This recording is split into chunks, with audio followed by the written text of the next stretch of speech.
Bueno, y atención, porque vuelven las cuarentenas totales a Europa a partir de los rebrotes, a partir de la llegada del invierno. Vamos a hablar de esto con Inés Capdevila, que está aquí con nosotros. Inés, bienvenida. Hola, Iria, ¿qué tal? Bien, muy bien. Bueno, siempre nos miramos como un espejo, ¿no? Sí, es diferente el fenómeno, ¿eh? No necesariamente lo que pasa. A partir No, de esta lo que segunda va a ola, pasar, digo yo. es diferente. Si vos observás, las curvas norteamericanas y europeas son completamente diferentes de las curvas de América Latina. Nada que ver.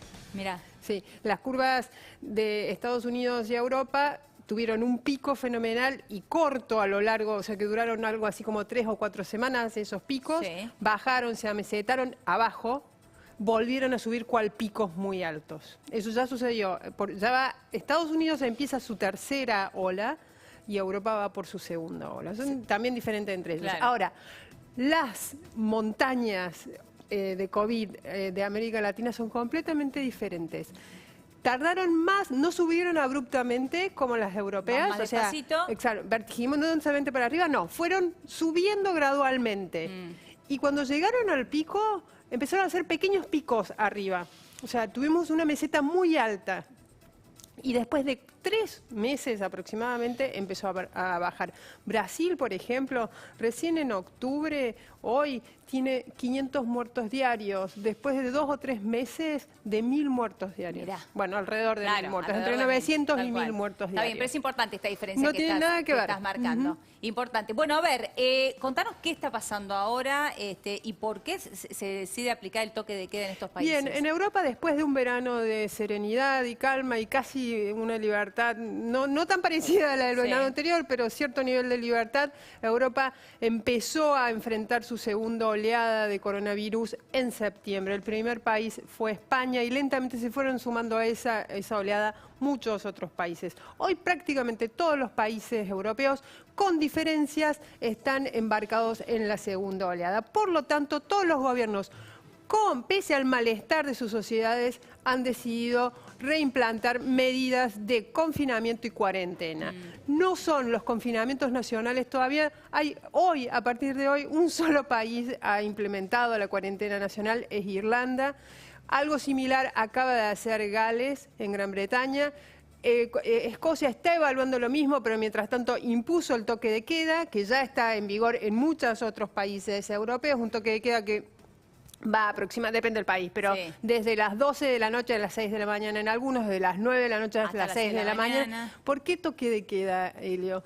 Porque básicamente los jóvenes son los que empezaron a diseminar el virus en esta segunda oleada. Y los jóvenes son los que se mantenían afuera en las calles, reunidos no necesariamente en bares, en casas, en fiestas, durante la noche. Entonces, social. Los gobiernos creen que bloqueando ese lapso durante la noche van a tratar de contener el avance del virus. Por ejemplo, en España, en este último mes, la franja etaria más de mayores contagios son entre 15 y 19 años. ¿Entre 15 y 19? Exactamente, nada que ver con la primera oleada, que era más de 65, no solo los de mayor nivel de contagio, sino también los de mayor nivel de muerte, obviamente. Claro, totalmente.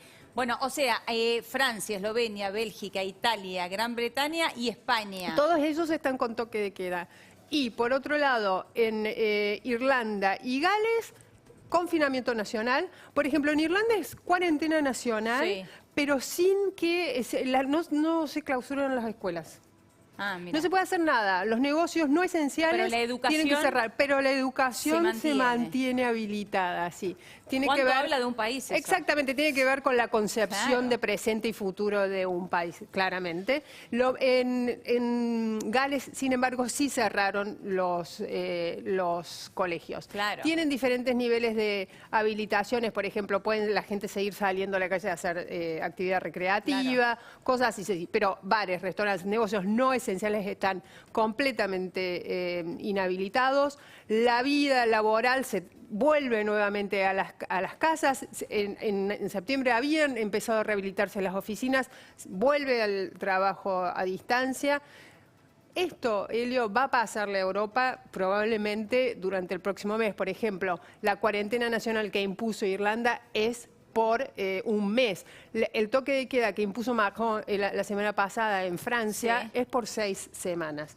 Básicamente, hoy lo decía el premier irlandés, perdón, ayer lo decía, quieren tener unas fiestas de fin de año lo más tranquilas posible y con la mayor cantidad posible de cercanía. Claro, está bien. Ahora, es decir, primero achicar y después las fiestas son inevitables, la gente se va a juntar. Sí, pero es mucha la comunicación y ese es otro detalle, es muy importante. La comunicación por parte de los gobiernos y de los expertos ha probado ser crítica en el nivel de contención del virus. Sí, va a haber cierta reunión familiar y social, pero nunca, jamás a los niveles que estábamos acostumbrados, ni allá ni acá probablemente. Bueno, y hablabas de comunicación, y quiero pasar a hablar de la comunicación en Argentina, en realidad de los datos específicamente en la Argentina, porque un registro mundial de datos decidió sacar a la Argentina de este registro con el soporte de la Universidad de Oxford, porque no confían en los números de nuestro país, Inés. Sí, es triste. Tristísimo. Es muy triste. ¿Qué tienen los datos? A ver. Hablábamos recién de la comunicación. ¿Qué tan importante es la claridad y la precisión y sobre todo la insistencia de la comunicación oficial respecto de la pandemia? Es fundamental. ¿Por qué? Porque hace que esta repetición y esta precisión hace que la gente vaya incorporando hábitos, ¿no? Eso por un lado. Los datos, además, y la información de los datos, no solo sirven para que una sociedad sepa en qué momento de su lucha contra el virus está, en qué lugar, y en función de eso adaptar su comportamiento, sino también para que los gobiernos adapten las políticas públicas a ese momento, y los datos son la radiografía más precisa. Exacto. Una tomografía, te diría. Mucha profundidad y mucha extensión. Bien. Our World in Data, que es un sitio esponsoreado por la Universidad de Oxford, un sitio independiente que luego consiguió el esponsorio de la Universidad de Oxford. Para mí, el mejor, que durante estos meses trabajé mucho con los números, es por lejos el mejor, decidió quitar a la Argentina de su base de datos, que es una base de datos, te juro, si te gustan los números, es increíble. Es como Disney para los que nos gustan los números. ¿Por qué además? Porque involucra variables y números que otros sitios, otras bases de datos no. tienen. ¿Cuál en particular? Los tests. Mira, Y ahí está el corazón del planteo de Our World in Data. Dice, nosotros no podemos confiar en los números argentinos porque en la evaluación diaria que hacen de contagios, testeos, muertes, no están incluyendo un dato fundamental. Los datos de los testeos quedan negativos. Claro.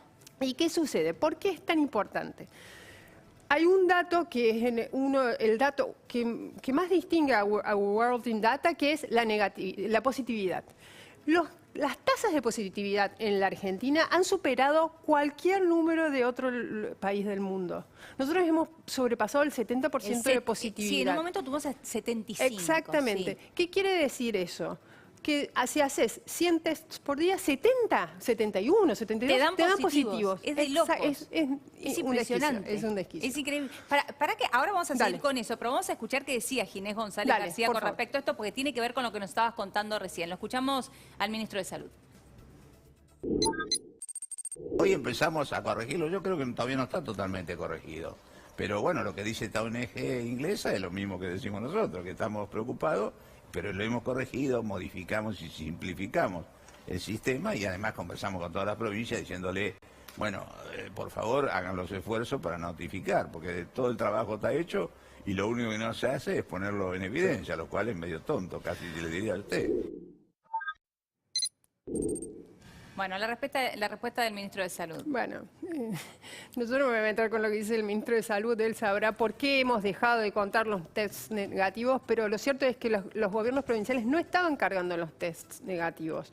Hay José Costa, uno de los periodistas que mejor ha seguido, ha cubierto el coronavirus para La Nación, contó que una ministra de una provincia norteña dijo que ellos no sabían que tenían que sumar el número de test negativos. Entonces, ¿qué sucede? Si vos no sumas el test negativo, la tasa de positividad siempre va a ser altísima. Eso no quita que la situación en la Argentina sea dramática, porque la tasa de positividad, aún sumando los test negativos, probablemente nos dé alrededor de 40%, pero no es lo mismo el 70% que el 40%. Tu política pública cambia el momento en el que estás en el virus, también cambia la proyección y fundamentalmente cambia el tema acá es, esto es el presente.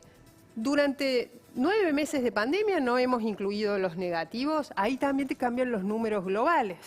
Entonces, es muy difícil crear, sostener y proyectar una política pública, un combate a la pandemia, cuando tus números son absolutamente incompletos, que es lo que está planteando el sitio de Oxford. Compartimos el tuit en el cual explican por qué deciden sacar a la Argentina de estas cifras, de este conteo. Para asegurar la calidad y confiabilidad de nuestro mundo Indatos, de prueba de COVID-19, hemos decidido eliminar a la Argentina de nuestro conjunto de datos por el momento. Las cifras oficiales agregadas por el gobierno no tienen la calidad suficiente para reflejar correctamente el alcance de las pruebas, dicen. Exactamente.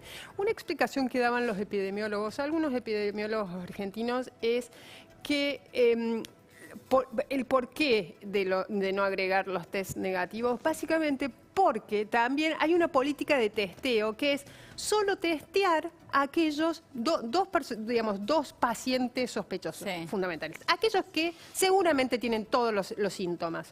Por ejemplo, vos, tu familia, tienen un montón de síntomas. Y lo otro, solo testeas a aquellos contactos de ese paciente ya confirmado que tienen síntomas. No testeas al resto del entorno. Entonces, cuando vos vas a lo seguro, obviamente también vas a tener pocos negativos. Y ahí también tiene que ver la política de testeo del gobierno, que ahí, más allá de que no hayamos estado contando muchos tests, ha sido insuficiente. Bueno, una baja nota para la Argentina, lamentablemente. Muchísimas gracias, Cine. Un placer. Y de aquí me voy al encuentro de Juan Pisanoto, porque tenemos que hablar de un verano caliente en todos los sentidos.